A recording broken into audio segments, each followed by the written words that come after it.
There's a difference, and I don't think it's hard to understand, especially for you homeschoolers.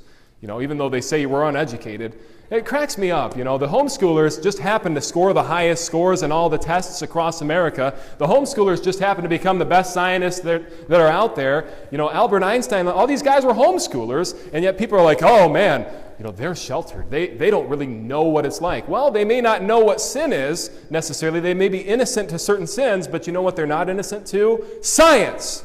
You know what? They know science better than you ever dreamed. Bill Nye, Richard Dawkins, any one of these homeschoolers could take you. Any one of them. You know how? Through God's Word.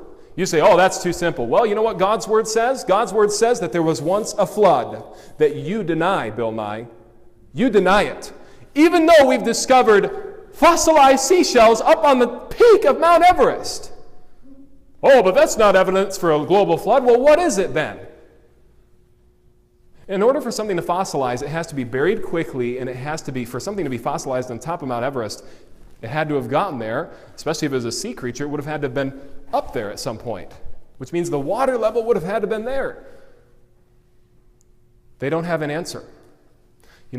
Some guy, it was so stupid, it just blows my, he comes to me in this debate, I believe the Ica-Peruvian Indian stones where they drew the dinosaurs, I believe that's a fraud. I believe that they're counterfeits.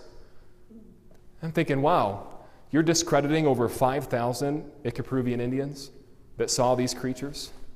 Not only that, just the fact that you told me it's a counterfeit shows me that there's an original. That's like saying, you're printing fake money. That must mean there's no real money. Look at the logic behind, and I believe firmly, and I'm just going to say this right now to Steve McRae and the great debate community, that's why you guys threw me out. Because you don't like what your own scientists say.